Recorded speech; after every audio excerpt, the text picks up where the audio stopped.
ሰላም ውድ ተማሪዎቻችን እንዴት ናችሁ? ዛሬ ደግሞ በቦሌ ክፍለ ከተማ 6ኛ ክፍል ሂሳብ ሞዴል ኤግዛም 2018 ዓ.ም ማለት ነው ይዤላችሁ የመጣሁት። በዚህ ክፍል 2ን የምናይ ይሆናል። እንግዲህ ክፍል 1ን ያላያችሁ ተማሪዎች መጀመሪያ ክፍል 1ን ብታዩት ሪኮመንድ አደርጋችኋለሁ። ምክንያቱም እዛ ጋር ብዙ ያየናቸው ነገሮች ስላሉ ይጠቅማቸዋል። ግን ይሄኛውንም ካያችሁ በኋላ ያኛውን ማየት ትችላላችሁ። እንግዲህ ዛሬ ከ11ኛው ጀምረን እስከ 20 ድረስ የምንሰራ ይሆናል። ወደ ጥያቄው ከመሄዳችን በፊት ሰብስክራይብ፣ ላይክ፣ ሼር ማድረግ አትርሱ። ደግሞ እንደዚህ አይነት አዳዲስ ቪዲዮዎች ሲሰሩ እንዲደርሳችሁ የደውል ምልክቱን መጫን አይርሱ። አሁን ወደ ጥያቄው 11ኛ የሚከተሉትን አስርዮሻዊ ቁጥሮች አባዙ ይላል። 0.9 ሲባዛ 0.37 ማባዛት ላይ ነጥብን ትተን ነው ማባዛት መቻል ያለብን። ለምንድን ነው? ምንም ስለማይጠቅም ከነጥብ በፊት ያለው ነጥቡ ምንም ጥቅም ስለሌለው ምን እናደርጋለን? ከነጥብ በኋላ ያሉትን ቁጥሮች መጀመሪያ እንቆጥራለን። የመጀመሪያው ላይ ስንት አለ? ከነጥብ በኋላ 1 አለ። የሁለተኛው ላይ 1 2 ከነጥብ በኋላ 2 አለ። ከነጥብ በኋላ 1 አለ። ሲደመሩ 1 ሲደመር 2 ስንት ይሆናል? 3። ስለዚህ ከነጥብ በኋላ 3 አለን ብለን እዚህ ጋር እናስቀምጣለን እንዳንረሳው። ከዛ 37 ሲባዛ በ9 እናባዛለን ቀጥታ ማለት ነው። 9 ሲባዛ በ7 63 3ን ጽፈን 6 አለን። 9 ሲባዛ በ3 is 27 27 ሲደመር 6 is 33 ማለት ነው። ከዛ ከነጥብ በኋላ ስንት ቁጥር አለን? 3። ስለዚህ ከዚህ ከቀኝ ጀምረን ወደ ግራ 3 እንሄዳለን። 1 2 3 እዚች ጋር ነጥብ እናረጋታለን። ከፊት ለፊቷ 0.333 የታለ መላ ያለ ማለት ነው። 0.333 የሚል ይሆናል መልሳችን መ ይሆናል። 12ኛው ከሚከተሉት ውስጥ ትክክል የሆነው የቱ ነው ይላል። 54 አስረኛ የሚለው 54 ሲካፈል ለ10 10 ስንት ዜሮ አለው? 1። ስለዚህ ከዚች ጋር ጀምረን አንድ ጊዜ ወደዚህ ስንሄድ 5.4 ነው የሚሆነው መልሱ እንጂ 0.54 አይሆንም። 0.54 ለመሆን እቺ 100 መሆን ነበረባት። 10 ስለሆነች ግን አንዴ ብቻ ነው ነጥብ የምናንቀሳቅሳት። መልሳችን 0። ይሄ ልክ አይደለም ማለት ነው። ይሄ የተጠየቅነው ትክክል የሆነው ነው። ለ29 8ኛ እናካፍል። 29 ሲካፈል ለ8 ከ29 ያነሰ ለ8 የሚካፈል ቁጥር ማን አለ? 3 ጊዜ ስንት ይሆናል? 3 ሲባዛ በ8 24 ይሆናል ማለት ነው። ከዛ 9 ሲቀነስ 4 5 ይሆናል። ከሁለት የለም። 5 ለ8 አይካፈልም። ስለዚህ እዚች ጋር ነጥብ እንሰጥና 0 እናደርጋለን። 50 ለ8 ኤግዛክትሊ አይካፈልም፣ ግን ከ50 የሚያንስ ለ8 የሚካፈል ቁጥር ማን አለ? 48 አለ። ስንት ጊዜ? 6 ጊዜ። 6 ሲባዛ በ8 48 ማለት ነው።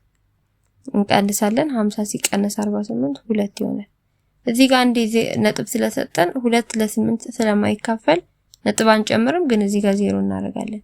20 ሲካፈል ለ8 ከ20 የሚያንስ ለ8 የሚካፈል ማን ነው? 16 አይደለ?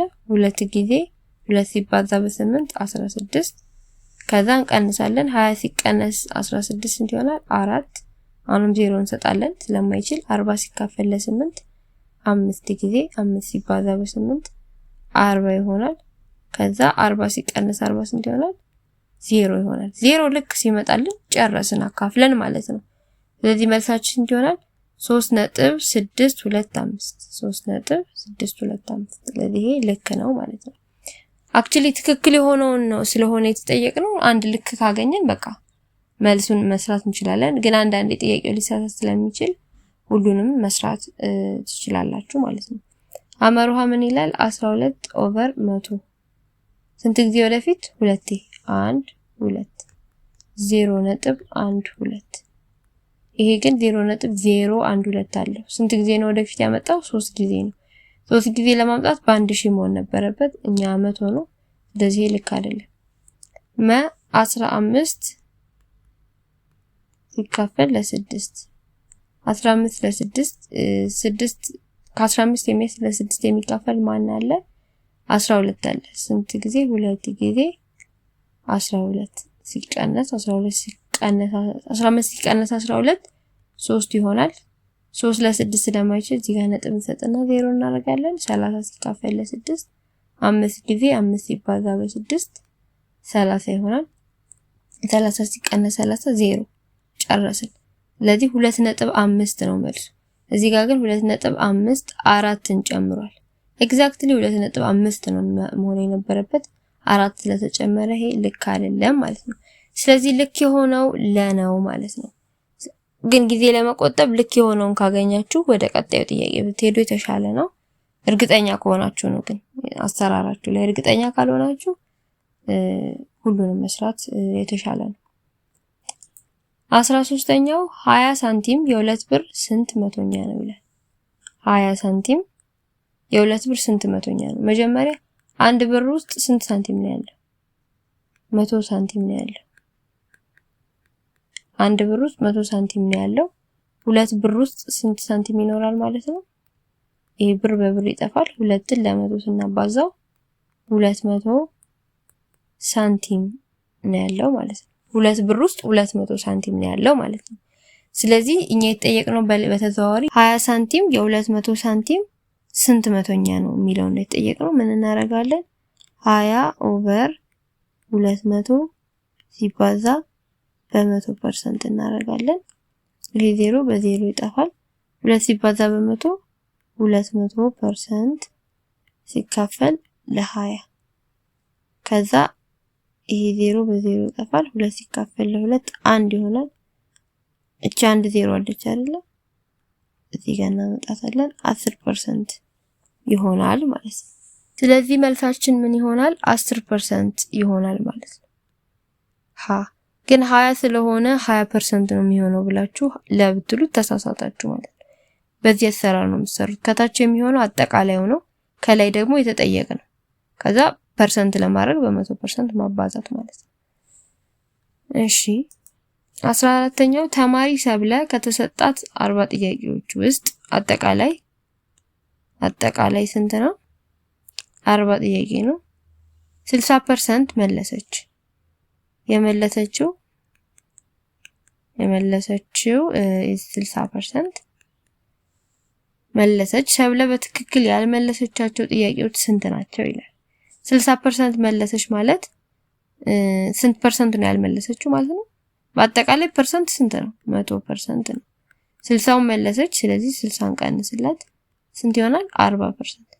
ስለዚህ 40% ምን ያላረገችው ነው?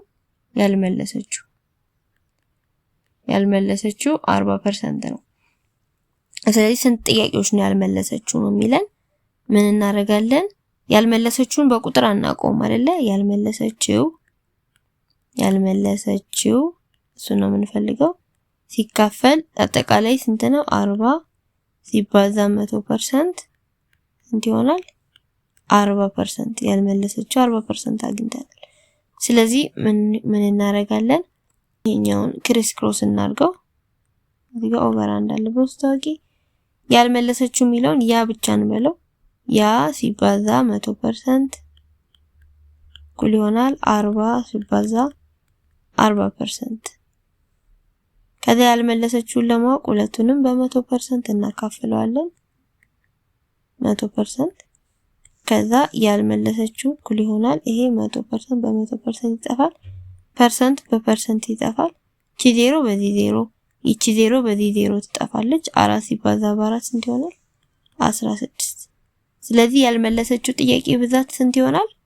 16 ይሆናል ማለት ነው። ስለዚህ መልሳችን ሀ ይሆናል። 15ኛው ከሚከተሉት ሙሉ ቁጥሮች ውስጥ ኢተጋማሽ ቁጥር ያልሆነው የቱ ነው? ኢተጋማሽ የሚባሉት የአንድ ቤታቸው ምን የሆነ ነው? የአንድ ቤታቸው 1 3 5 7 9 የሆነ ኢተጋማሽ ይባላሉ። ተጋማሽ ደግሞ የአንድ ቤታቸው 0 2 4 6 8 የሆኑ ተጋማሽ ይባላሉ። ስለዚህ አሁን ኢ ተጋማሽ ያልሆነው ነው የአንድ ቤቱ ስንት ነው? ይሄ 9። ስለዚህ ኢ ተጋማሽ ነው። ለደሞ የአንድ ቤቱ 7 ነው፣ ኢ ተጋማሽ ነው። ሐመርሆ የአንድ ቤቱ 3 ነው፣ ኢ ተጋማሽ ነው። መ የአንድ ቤቱ 0 ነው፣ ኢ ተጋማሽ አይደለም፣ ተጋማሽ ነው። ስለዚህ ይሄ ልክ አይደለም። ትክክል ኢ ተጋማሽ ያልሆነ የትኛው ነው? መ ይሆናል ማለት ነው። 16ኛው ከሚከተሉት አረፍተ ነገሮች ውስጥ ትክክል የሆነ የቱ ነው ይላል። 6 ተጋማሽና ብቸኛ ቁጥር ነው። ተጋማሽ ነው ግን ብቸኛ ቁጥር አይደለም። ብቸኛ ቁጥር የምንላቸው ለአንድና ለራሳቸው ብቻ የሚካፈሉ ናቸው። 6 ግን ለራሱ ይካፈላል፣ ለአንድ ይካፈላል፣ ለሁለት ይካፈላል፣ ለሶስት ይካፈላል። ስለዚህ ብቸኛ ቁጥር አይደለም። ይሄ ልክ አይደለም። ትክክል የሆነው ነው እኛ የተጠየቅነው። ለ17 ኢ ተጋማሽና ብቸኛ ቁጥር ነው። ኢ ተጋማሽ ነው የአንድ ቤቱ 7 ስለሆነ ኢ ተጋማሽ ነው። ብቸኛ ቁጥር ነው ወይ? አዎ ለአንድና ለ17 ብቻ ነው የሚካፈለው፣ ለሌላ ቁጥር አይካፈልም። ስለዚህ ይሄ ልክ ነው። ሐመርሃ 16 ተጋማሽና ብቸኛ ቁጥር ነው። ተጋማሽ ነው፣ ብቸኛ ግን አይደለም። ለራሱ ይካፈላል፣ ለአንድ ይካፈላል፣ ለሁለት ይካፈላል፣ ለአራት ይካፈላል፣ ለ8 ይካፈላል። ስለዚህ ብቸኛ ቁጥር አይደለም ማለት ነው።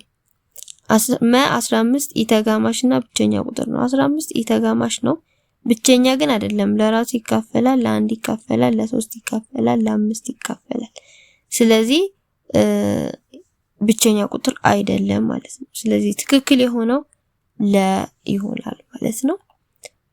17ኛው ሙሉ ቁጥር 72 ሀ 8 9 በ3 ተካፋይ እንዲሆን በፊደል ሀ ቦታ ሊገባ የሚችል ባለ አንድ ሆሄ ሙሉ ቁጥር ስንት ሊሆን ይችላል?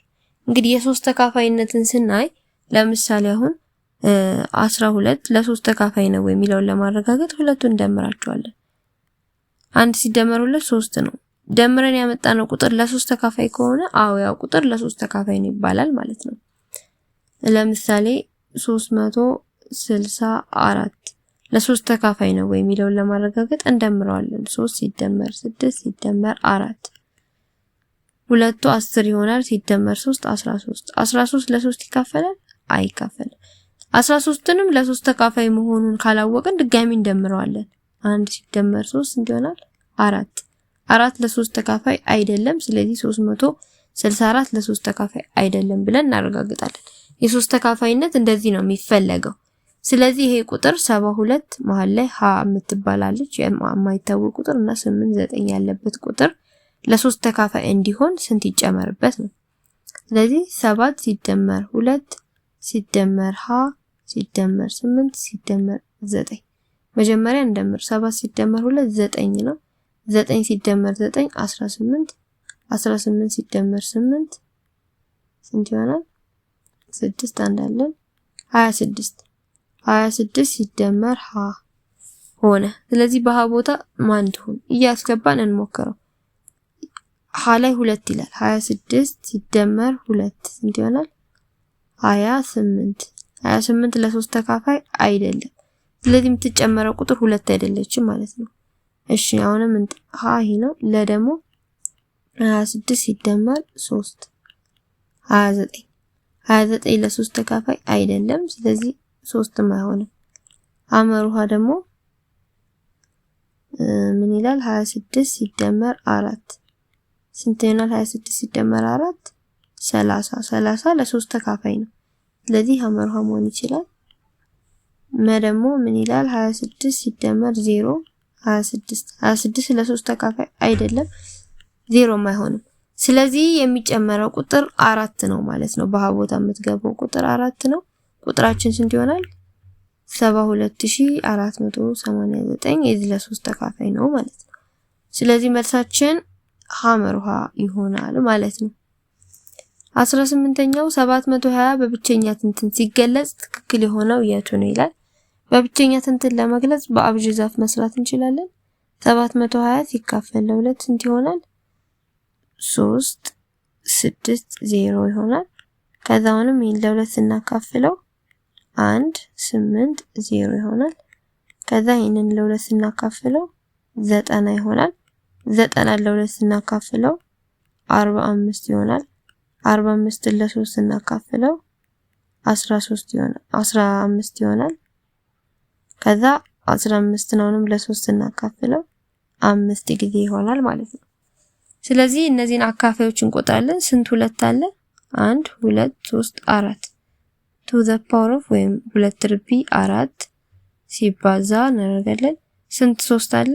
2 3 ርቢ 2 ሲባዛ ስንት 5 አለ? 1 5 ስለዚህ በብቸኛ ትንትን ሲገለጽ እንደዚህ ነው።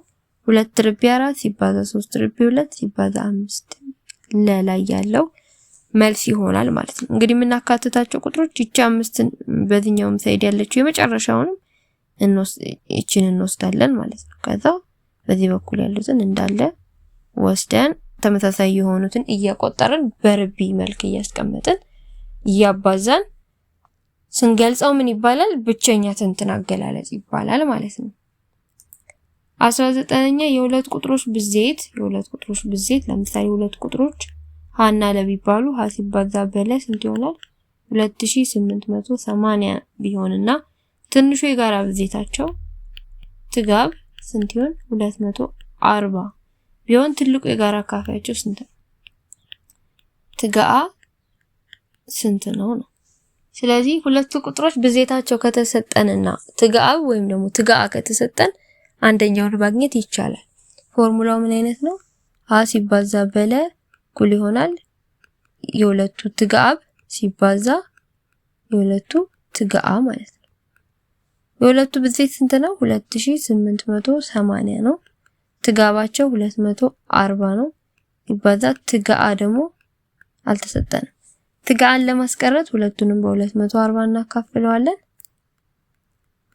ይሄ በዚህ ይጠፋል። ከዛ ትጋአ ትቀርልናለች። 288 ደግሞ 288 ሲካፈል ለ24 ስንት ይሆናል? 12 ይሆናል። ስለዚህ የሁለቱ ቁጥሮች ትጋአ ስንት ይሆናል? 12 ይሆናል ማለት ነው። 20ኛው የመጨረሻው ጥያቄ ነው። ለዚህ ክፍል የመጨረሻው ጥያቄ 20ኛው ነው። ከሚከተሉት ሙሉ ቁጥሮች ውስጥ የ300 እና የ1200 ትጋብ ወይም ትንሹ የጋራ ብዜት ስንት ነው? 300 አለ 1200። በቀላሉ ለመስራት ምን ማድረግ ትችላላችሁ? በብቸኛ ትንትን ጻፏቸው ሁለቱን። 300 ሲካፈል ለ2 ስንት ይሆናል? 150 150። ከዛ 150 ሲካፈል ለ2 ደግሞ ስንት ይሆናል? 75 75 ሲካፈል ለ5 15 ይሆናል። ከዛ 15 ነው ሲካፈል ለ5 3 ይሆናል ማለት ነው። ስለዚህ ጨረስን። ከዛ ይሄንን በብቸኛ ትንትን ስንገልጸው ሁለት ጊዜ አለች 2 ርቢ 2 ሲባዛ 5 2 አለች 5 ርቢ 2 ሲባዛ ከዛ 3 ከዛ ደግሞ የ1200 ደግሞ እዚህ ጋር እንሰራለን። ለሁለት ስንት ይሆናል?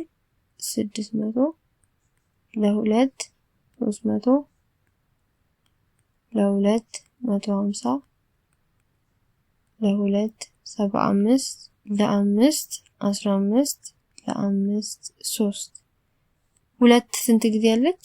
4 2 ርቢ 4 ሲባዛ 5 ስንት ጊዜ አለ? 5 ርቢ 2 ሲባዛ 3 ከዛ ትጋብ ለመፈለግ ከሁለቱ ተመሳሳይ ቁጥር ኖራቸው ርቢ ትልቁን ነው የምንወስደው። 2 ርቢ 4 እዚህ ጋር አለ 2 ርቢ 2 አለ። ስለዚህ የምንወስደው 2 ርቢ 4 ነው። 5 ርቢ 2 5 ርቢ 2 አንዱን እንወስዳለን። 3 አለ አንዱን እንወስዳለን። ከዛ ይሄንን እናባዛዋለን። 2 ርቢ 4 ማለት ስንት ነው? 16 ነው። ሲባዛ 5 ርቢ 2 25 ነው። ሲባዛ በ3 ከዛ እነዚህን እናባዛቸዋለን። እነዚህን ስናባዛቸው 16 ሲባዛ 25 ሲባዛ በ3 ስትሰሩት ስንት ይሆናል? 1200 ይመጣል ማለት ነው።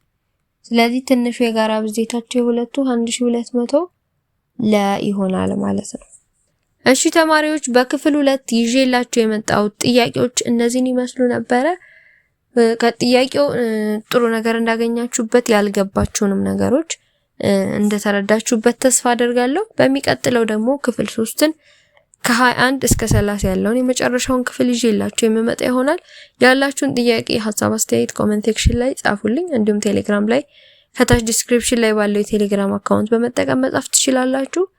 ቤት ለቤት እየመጣን እንድናስጠናቸው የምትፈልጉ ሰዎች፣ ተማሪዎች ከታች ባለው ሰፖርት አካውንት ቴሌግራም አካውንት አዋሩን። በሚቀጥለው ቪዲዮ እስከምንገናኝ ድረስ ደህና ሁኑ። ቻው።